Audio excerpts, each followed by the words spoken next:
Aqui pode prosa e também pode poesia. Bem-vindos ao nosso podcast do programa Amigos da Arte. Hoje nós vamos trazer aqui as nossas convidadas, Deise e Gisele. Tudo bem com vocês? Tudo bem. Tudo bem também. Então tá bom, eu quero pedir para vocês se apresentarem. Então, Gi, comece, se apresente, fazendo favor para o nosso público. É um prazer estar aqui hoje. Eu sou Gisele Calef, sou coordenadora do Fundamental 2 e do Ensino Médio do Colégio Absoluto Anglo. E também trabalho na Prefeitura do município de Tietê, na Escola Carlina, com o 5º ano. E agora a Deise. Eu sou Deise Bussanra, eu sou daqui de Tietê, sou formada em Educação Especial, trabalhei também muitos anos na Carlina. Fui para Cerquilho, numa escola especial, e hoje em dia trabalho como psicopedagoga, junto com uma psicóloga, uma fono, e dou atendimentos e acompanhamentos. E me especializei em avaliações de crianças autistas. Perfeito. Gente, são pessoas incríveis, profissionais, super competentes. Por isso convidei as duas, não podia deixar de ser, para vir aqui falar comigo sobre educação. Então, o que a gente quer? A gente quer falar sobre educação moderna. Nesse podcast, a gente tem que pensar que a gente está num ciclo na nossa vida onde acontecem muitas transformações estão acontecendo no mundo, né? Muitas transformações. E o ensino não podia ficar de fora. Ele também tem que mudar, ele também tem que se transformar para acompanhar a modernidade, né? Então, eu sou uma pessoa assim, eu sou Caxias, tentando fazer com que as pessoas entendam a importância de você dar atenção necessária para o aprendizado, né, para o ensino, porque não é simplesmente seguir aquelas regras que a gente seguia há quantos anos atrás, né? Então eu trouxe as duas aqui porque são pessoas, são experts, né, no ensino, e eu sei como elas pensam, eu vejo o trabalho que elas executam, e a gente está aqui hoje então para falar de educação moderna, que eu acho que é uma coisa importantíssima. Concordam? Sim. Com certeza, né? Com certeza. Com todas as mudanças que estão acontecendo, com essa nova lei da BNCC e todas as habilidades e competências que os alunos precisam para alcançar todos esses níveis, eu acho super importante a gente pensar numa educação transformadora, né? Que modifique o aluno, que faça ele vivenciar outras coisas, que faça ele sentir o aprendizado de uma forma diferente. Então, eu acho super importante a gente falar sobre isso, porque a nossa educação, como a Ana Beth falou, mudou. Não é mais só pautada em regras. Hoje a gente vê muito mais a habilidade dos alunos e utiliza essa habilidade para que eles se tornem os protagonistas do seu aprendizado. Então, é muito importante. Eu acho que as famílias têm que pensar desta forma também, né? Que valorizem cada aprendizado, não só o da escola, mas o da vivência da criança.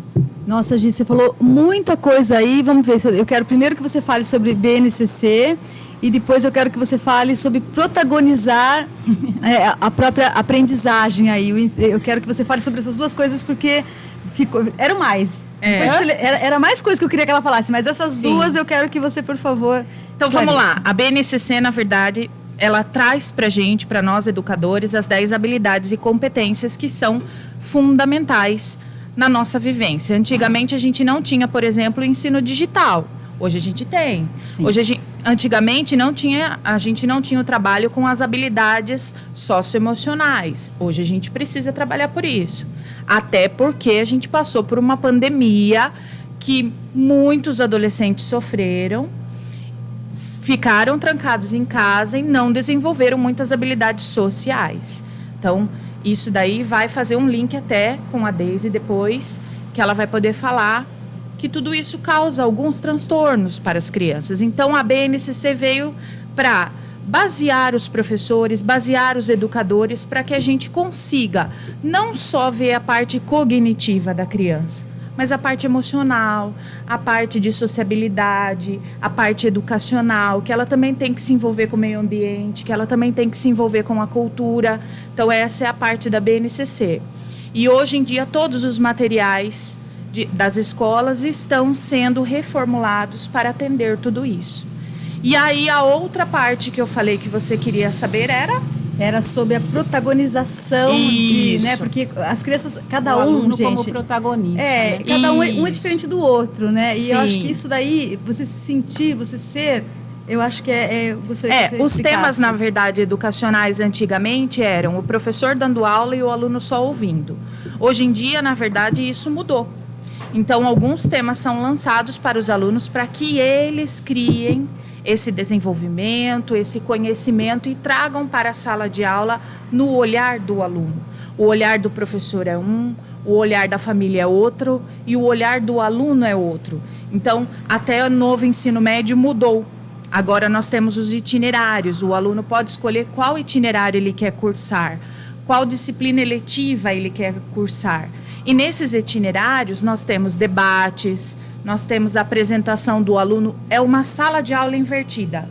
O aluno prepara o assunto para apresentar para os colegas e dessa forma ele aprende muito mais. Quando a gente ensina, a gente aprende muito mais do que quando a gente está lá só esperando o conteúdo pronto. Então é muito interessante essa forma de ensinar. Existe uma pirâmide, né, que outro dia um colega meu me mandou, que fala exatamente sobre as formas de aprendizado, né? E quando você ensina, é onde você mais aprende, é o que está no topo da pirâmide, né? A forma mais... a melhor forma de se aprender é ensinando, né? Isso, e esse ensino médio está voltado para isso, porque nas faculdades, nas universidades, nos vestibulares agora, não é só a prova escrita. Você tem uma entrevista, você tem que ir lá conversar para ver se você consegue se desenvolver bem em sociedade, em grupo, qual é o seu papel coletivo, porque não somos mais individuais. A gente precisa do coletivo e trabalhar em coletivo hoje para as crianças, para os adolescentes, está um pouco difícil. Ah lá. Coletividade. Esse é o ponto, né? E aí, eu acho que eu queria até passar para a Deise agora, porque quando você fala assim, aonde o aluno precisa estar ensinando, aonde ele precisa protagonizar ali aquele momento de ensino, mas muitos alunos têm dificuldade com isso. Por quê? Porque eles não estão preparados eles não estão seguros para vestir esse avental, entendeu? E aí entra aquela coisa da dificuldade. Tem aluno que não quer nem ir na escola, tem aluno que quer fugir dessa parte. Para ele só aprender tá bom. Eu não quero falar em voz alta, eu não gosto. Eu não quero ler. Eu não quero ler uma história, não quero participar de um sarau, eu não quero participar nada da festa junina. Então tem tudo isso. E aí eu queria que você falasse sobre essas... eu me lembrei agora de um exemplo, né? E vocês falando isso. Tem um material que a gente trabalha em consultório e é um caderno, e chama Caderno da Ansiedade. E a criança pode escolher, pintar, recortar, ela vai graduar o grau dela de ansiedade. E uma das coisas que as crianças mais apontam como o motivo delas terem frio na barriga, tremor nas mãos, energia nas pernas, cabeça rodando, é falar na frente da falar classe, em público, falar na classe, né? Então essa você falando disso e eu lembrei desse exemplo porque é muito recorrente. A própria criança, através de brincadeira, de recortar, de usar lápis de cor, de graduar ali a emoção dela, ela chega nesse ponto e nesse ponto de se expor, nesse ponto de enfrentamento, né? De enfrentar a situação ali. E assim, continuando, né, o que você estava colocando, a minha formação é de educação, então eu sou uma pessoa apaixonada pela educação, eu acho que a educação resolve todas as coisas, eu acho que a educação é a base mesmo de tudo, ela está ali mesmo, contendo toda aquela sociedade. E quando você coloca as escolas, tem esse currículo, tem aquele outro, faz isso, faz aquilo, eu olho para trás e vejo que as escolas, elas são cada vez mais elaboradas. Os programas, eles são cada vez mais elaborados, mais recheados de conteúdos. Eles pensam em tudo. Então, assim, eu acho que as escolas, elas cumprem muito bem o que elas vêm fazer no sentido de propor. E olhando para trás, já há muitos anos, assim, trabalhando com isso, eu sempre me questiono por que as escolas melhoraram tanto nesse quesito, né, de se repensar, de se reinventar, e essas crianças estão sofrendo disso. Então, eu acho que hoje há uma necessidade muito grande de uma reflexão do que é você ajudar o seu filho a se formar. Porque as famílias, quando pensam no melhor para sua criança, elas logo pensam numa escola, e isso é muito importante de fato. Mas existe o além escola, existe o extra escola. E a escola é tão generosa que ela abraça todas as falhas. Ela acaba se estendendo nos currículos até para sanar um problema que foi de outra ordem, que foi social, né? Que foi a pandemia, que foi um problema de saúde mundial. E hoje, você bem colocou aqui, eles pensam em programas até para considerar essa condição nova, né, do estudante. Então, eu acho que isso vai... eu acho que o pensar... A escola, cada escola tem sua metodologia, o seu pensar. Sim. E a escola teve e tem uma função na sociedade. E essa função é tornar esse indivíduo um ser capaz. Sim. De estar ali, de viver, de transitar, de produzir para a sociedade. Mas a gente se esquece desse indivíduo para si mesmo. Eu acho que a escola cumpre isso para a sociedade. Mas a família precisa cumprir para o seu próprio filho, como indivíduo, as experiências pessoais dessa criança, extraescolares, que ficaram delegadas aí todas para a escola, né? E eu acho que muitas vezes também, Deise, o que acaba acontecendo? A criança vai para a escola e lá na escola ela tem a vida social na sala. Sim. Né? No sim, intervalo com as sim. outras turmas. Chega em casa, acabou isso. Ela precisa de outras vidas sociais, Isso. né? Não só a escola. Ela precisa de um outro curso, ela precisa sair à tarde e encontrar outra turma para não ter só como referência aquela turma específica. Exatamente. Né? Todas essas outras vivências vão enriquecendo aquele ser, aquela criança, aquele adolescente, né? Como você bem colocou na pandemia. A gente viu a importância da escola na pandemia. Porque a parte emocional foi muito abalada na pandemia. Demais. Muito abalada. Por quê?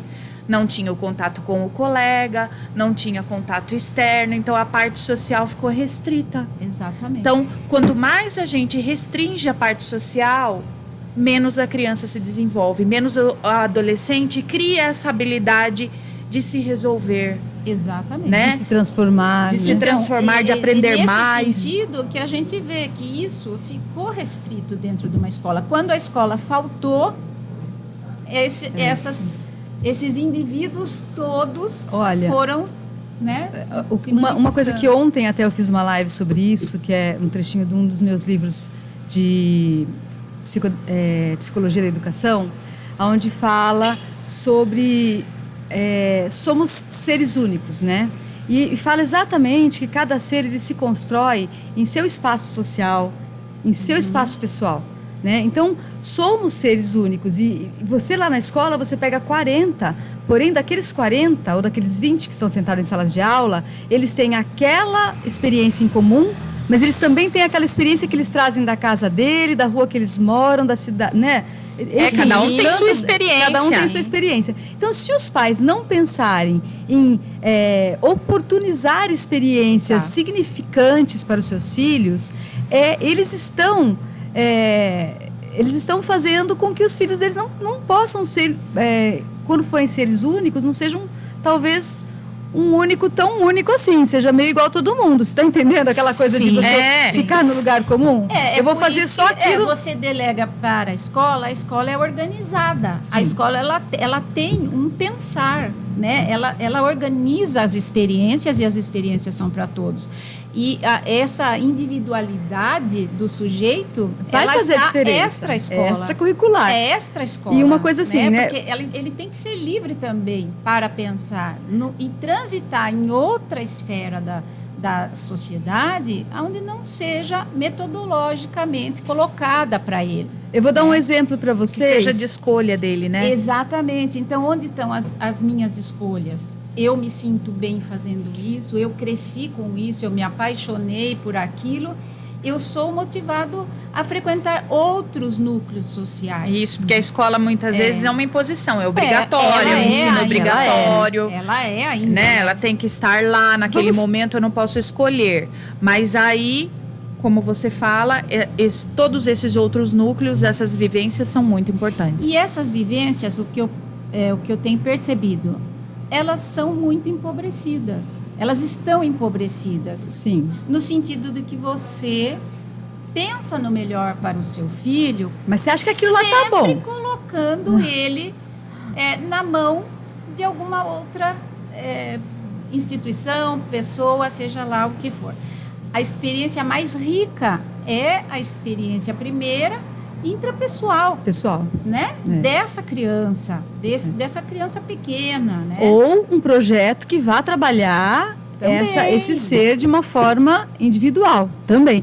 Uma coisa que eu queria, assim, para facilitar um pouco o entendimento, às vezes, né, dos pais, assim, você imagina que o seu filho fez a melhor escola. Junto com ele, 20 outras crianças fizeram a melhor escola, tiveram acesso às mesmas matérias. Nossa, mas o meu filho não tem tempo para nada, ele tem que estudar, porque ele tem que estudar. Aí o que acontece? Essas 20 crianças, essas 20 adolescentes, que já lá na frente vão ser adultos, vão prestar um concurso. Os 20 têm as mesmas habilidades. Você entendeu? Muitas vezes o que vai fazer o seu filho passar na frente dos outros 19 é aquela aula de música que ele fez a vida inteira. Sim. Né? Sim, inclusive o INEP, que é o centro que regula o Enem, que é o maior exame nacional que a gente tem por enquanto, saiu uma pesquisa que, de todos os vestibulandos, de todos aqueles que prestaram o Enem, os que foram melhor, são aqueles que tiveram na grade curricular música, dança, teatro, Sim. Gente, arte, cultura, pintura, desenho. Por quê? Não é só o cognitivo, é o espacial, é o motor, é toda essa vivência. Aí, Deise, você comentou que o que acontece? As escolas hoje, elas sim, estão muito preparadas para essa transformação, elas vêm com conteúdos interessantes, só que aí chega lá, no dia a dia mesmo, aqueles professores que estão lá, eles não estão preparados para trabalhar tudo isso com as crianças. Eles, infelizmente, não estão preparados. Eles teriam que fazer alguns cursos. E a gente sabe que não é assim tão fácil achar um professor que ensine matemática, mas que também coloque a matemática de uma forma lúdica para o aluno ali. Até porque, muitas vezes, o material de ensino não deixa. Né? Não pode, permite, nem permite. Por conta da carga horária, da grade curricular. Então, teria que ser extracurricular mesmo. E, às vezes, os pais, eles imaginam, assim como os pais, os diretores, eles imaginam que aquilo que eles estão fazendo é o suficiente para o ensino daquela criança. É o melhor que eles podem dar, né? E aí, essa outra parte do extracurricular, dos ensinos, hoje em dia, principalmente depois da pandemia, ela está caindo muito. Por quê? Porque depois que as crianças ficaram 2 anos em casa, já tinham excesso de internet, excesso de vídeo, excesso de ficar dentro do quarto. A pandemia fez o quê? Piorou tudo isso. Porque sim, acentuou. E ainda pior, ela deu uma função para tudo isso. Que era esse aluno ter acesso ao seu conteúdo escolar através de uma tela, ele ter achando que estava através achando que estava arrasando, né? E ele ter o social através da tela. Então, ela acentua isso, né? O social ficou mais confortável, porque assim, no social, através da tela, eu posso me esconder. Exatamente. Sim. Eu não preciso me mostrar, eu posso mentir, né? E aí, a hora que eu chego lá na frente da sala de aula, que eu tenho que me mostrar realmente como eu sou, tem esse bloqueio. Eu não quero mais, né? Por que eu vou ter esse enfrentamento se eu não tenho, primeiro, essa habilidade, eu não tenho esse controle emocional, eu sofro com isso. E a gente também tem que lembrar uma coisa muito importante. Tudo isso está acontecendo, como sempre aconteceu, né, em todas as sociedades, no momento crucial, que é onde o ser humano nasce, cresce, se desenvolve e se torna um adulto. Porque a gente está falando desse segmento, do desenvolvimento, que é da criança pequena até ela se tornar um cidadão livre para suas escolhas no mundo. Eu né? queria que você emendasse nessa, já que você tocou nesse assunto, eu ia pedir mesmo para você, para que você falasse da importância da gente motivar na idade certa, né? Porque a gente tem lá os conceitos de Piaget, a gente tem aquela coisa que em cada época a criança tem que desenvolver. Não é que você não pode desenvolver depois, não é que você não pode Não, se espera-se, aperfeiçoar. né? Espera-se que ela desenvolva naquela idade. Naquela idade. Então, se ela tiver acesso a coisas que vão instigar ela naquela idade, o desenvolvimento dela vai ser melhor, não é? Não existe, assim, essa coisa a partir dos 3, vamos supor, da idade escolar, né? Vamos dizer ali da idade escolar dos seus 5, 6 anos de idade. A criança, ela tendo esse extracurricular que você está falando, né? Sim. Alguém que desenvolva com sabedoria, com direcionamento correto, Sim. faça com que ela fale mais, faça com que ela dance, com que ela conheça o próprio corpo, com que ela escute os sons, que ela consiga fazer os sons através do seu próprio corpo, o ritmo. Sim, isso é muito importante. Assim como a fase anterior é importantíssima para estar apto a isso. Né? Que aí é a parte dos pais, né? Aí, Então, aí é por conta dos pais. Não só dos pais, né? Porque hoje em dia você vê que criança com 6 meses está numa creche. É verdade. Eu estou falando da maioria, né? É. E mesmo os pais que podem ter seus filhos ainda dentro de casa, não precisa mandar numa creche porque tem uma infraestrutura ali familiar, mesmo esses pais provavelmente estão trabalhando o dia todo fora. Então, quando você fala de respeitar a idade certa, o tempo, né, de desenvolvimento daquela criança, você está falando para uma pessoa que tem essa competência. Está certo, de então enxergar isso. tem que ser desde a creche mesmo. Então, isso fica delegado à parte técnica do desenvolvimento. São as pessoas que estudam, são os educadores. Sim. E outra coisa é a experiência a qual essa criança está sendo exposta, que não seja esse pensar metodológico. Então, o que é isso? É a convivência antiga com os primos, é o passeio com o meu pai, a pescaria com o meu pai, a bicicleta com a minha mãe, uma viagem na praia, é o que eu faço no quintal da minha casa. Sim, é tudo isso. É tudo que essa criança possa passar de experiência que não seja metodológica. Aí ela não esteja ali, como ela disse, eu estou colocando aquilo para minha criança, né? Aqui não, aqui eu estou pensando na minha criança como indivíduo em desenvolvimento, com experiências emocionais importantes. Vale ressaltar, então, a importância de, mesmo na creche, desde lá da creche, a gente ter uma psicopedagoga, né? Auxiliando ali, com né? Com certeza. É assim. Não, porque eu não sei se tem realmente, né? Será que tem? Existe uma lei? A maioria não tem, né? Não tem. Uma rede municipal tem. Uma escola eventualmente pode ter dentro dela isso pessoas é formadas. Extremamente importante, né? Porque se você tem um profissional que sabe disso e que vai cobrar os outros profissionais da instituição nesse sentido, você está mexendo com a vida de um monte de gente. Você está ali para fazer aquilo para um monte de criança, para todas as crianças que estão ali, porque você está reformulando, você está fiscalizando, você está vendo se realmente está sendo feito para aquilo que precisa ser feito. E você principalmente está considerando a fase de desenvolvimento daquela criança, né?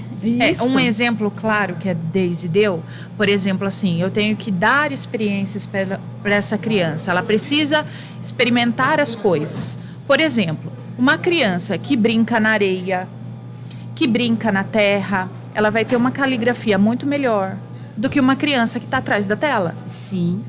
Né? Sim. Uma criança que brinca com massinha, que manuseia vários objetos, ela vai ter a coordenação motora muito melhor do que uma criança que está só na tela do celular. Então, é esse ponto de luz que a gente tem que jogar para os pais. Quanto tempo seu filho está ficando no celular? Será que você não deixou a aula de música ou a aula de dança para fazer com que ele estude, mas ele está realmente estudando? Será que é importante mesmo 5 horas de estudo e nada de arte, e nada de conteúdo diferente? Né? Então, às vezes, a gente prioriza algumas coisas e, na verdade, a gente está tirando vivências dessa criança do que oportunizando. Gente, eu falei para vocês que a nossa prosa aqui ia render, não falei? Olha, nós já estamos com o nosso tempo em cima, então eu queria... eu falei para vocês nem viram o tempo passar, né? Elas estavam achando que... não, mas será que... eu tinha certeza que não ia caber em um programa só essa nossa conversa. Aliás, é uma conversa extremamente importante. Eu ia falar que a tela, só a tela, acho que dá um programa inteiro. Só para falar tela, disso, né? É. Porque é unânime, né? A tela, ela não tem competição com ela, entende? Então, existe um fator aí... Cabe a gente colocar um freio, né? Em algum momento. Sim. Então, gente, vamos fazer o seguinte. Vamos segurar um pouquinho, porque ainda tem muita coisa que eu quero falar. Eu queria primeiro agradecer os nossos patrocinadores aí, as nossas parcerias. Eu tenho uma porção de parceiros que, se não fossem eles, o programa Amigos da Arte não estaria há 6 anos já exibindo aí semanalmente essas entrevistas que falam de arte, de cultura, de educação, de coisas tão pertinentes, tão importantes, né? Que permeiam a vida de todos, que está assim, todo dia isso está na sua vida. Basta abrir os olhos e saber aproveitar, né? Para fazer o melhor. Então, muito obrigada a todos os nossos parceiros. Sem vocês, nada disso seria possível. Muito obrigada às minhas convidadas. Vão ficar, a gente vai fazer a parte 2. Eu tenho certeza que você que assistiu esse programa vai querer esperar na próxima semana para assistir o próximo, porque vai valer a pena. E eu queria dar uma dica do que a gente vai falar no próximo programa. A gente vai continuar falando da educação moderna, mas eu queria apresentar para vocês no próximo programa o meu projeto, que é Educação Moderna através da Arte Contemporânea, que vai entrar no cenário aqui da nossa cidade, né, que é uma coisa que há muito tempo eu venho trabalhando, tenho vontade, e que eu vou colocar aqui em alguns pontos, em alguns lugares, para que possa tentar sanar toda essa dificuldade que a gente está vendo aí. Eu sei que vai ser uma luta, que não vai ser fácil, porque as pessoas não entendem a importância que isso tem, mas eu sou guerreira, a gente vai conseguir, e eu tenho certeza que abrindo isso daí, muito mais gente vai começar a perceber a importância e a trabalhar e valorizar aqueles profissionais que estão tentando fazer por esse caminho. Antes de encerrar o nosso pod de hoje, como pod prosa e pod poesia, eu queria pedir para a Deise ler. Eu vou deixar o da Gi para ela inaugurar o próximo programa, que eu acho que tem muito a ver com a sua poesia, que você trouxe, o seu poema, tem muito a ver com o nosso próximo bloco, que vai ser o próximo programa. Então eu vou pedir para a Deise ler o que ela trouxe para a gente aí, né? Qual que vai enfeitar aí a nossa prosa de hoje. Vamos lá, Deise. Meu óculos, né? De quem que é aí a citação? Na verdade, ela é uma terapeuta, ela é a Maria Rita Kel, o nome do livro dela é O Tempo e o Cão, e ela aborda muito a questão da depressão no mundo atual, e como isso a gente vem... que é uma coisa que a gente precisa falar na próxima... né? Recorrente. A gente tem presenciado muito. Depressão, ansiedade, elas andam ali de mãos dadas, né? E como a gente está falando da modernidade e da importância do que é a gente repensar uma proposta de formação, de educação para as nossas crianças, eu separei um trechinho que eu acho que Mostra a capa do livro para as bastante pessoas importante. ali, naquela câmera ali, para as pessoas poderem... Esse livro aqui, as psicólogas que gostam muito. Legal. Então vamos lá, vamos escutar, vamos encerrar o programa então aí com essa citação da Maria Rita. A modernidade é o transitório, o fugidio, o contingente, a metade da arte, cuja outra metade é o eterno e o imutável. Para que toda modernidade seja digna de se tornar antiguidade, é preciso que a beleza misteriosa que a vida humana ali coloca involuntariamente tenha sido extraído dela. É uma fala bastante densa, mas ela coloca que não existe uma modernidade que não faça uso daquilo que é eterno. Sim. Um dia, o que é moderno vai ser o antigo. Sim. Então, nesse sentido, a gente vê... Eu até penso que isso é uma realidade muito atual mesmo, é uma coisa bastante atual, porque se a gente pensar o que era moderno no século XIX em termos de escola... Sim. Era você tirar seu filho da sua casa. Era ele ser criado por uma ama. O que era moderno, né? E nem todos podiam estudar, nem todos tinham o direito de estudar. Não era nem para estudar. O filho vinha ver a mãe uma hora durante o dia, né? Então, aquilo era moderno. no século XX, no começo do século XX, era moderno você colocar em internato. Porque, segundo esse pensador, isso dava autonomia, né? Não vai ser criado... Então, a questão da modernidade em si, ela passa por essa discussão, né? Ela passa por você refletir do antigo, né? E você trabalhar isso aí para você ter um posicionamento moderno. Eu acho que é uma reflexão, assim, muito, muito pertinente. E, assim, se você não acompanha a modernidade, se a modernidade já vai ser antiga daqui a pouco, imagina se você não se moderniza. Imagina se você não acompanha a modernidade. Exato. Você já vai ficar no antigo já desde sempre, né? Então, se dê a oportunidade de ser moderno hoje para poder ser a base. Porque o que é moderno hoje vai ser a base para o que é moderno amanhã, né? Sim. É isso, gente. Muito obrigado pela participação de vocês. Obrigada. E, ó, eu tenho certeza que você vai me assistir depois. Aproveita, se inscreve no nosso canal, tá? Dá um like, faz um comentário, aquela coisa lá que o povo faz, né? Que eu não sou muito craque de falar essas coisas, mas, né?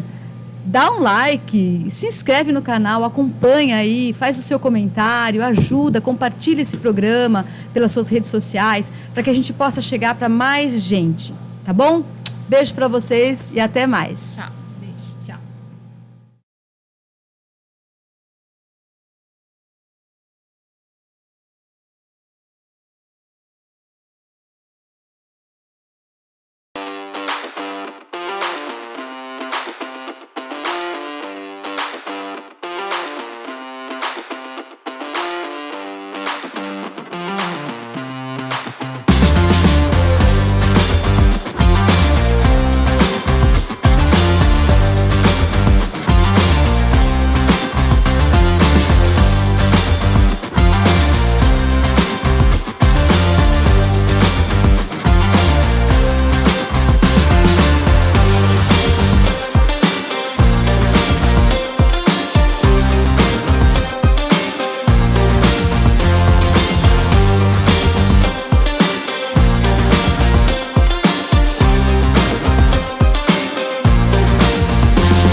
Estudar na melhor educação à distância do Brasil faz toda a diferença.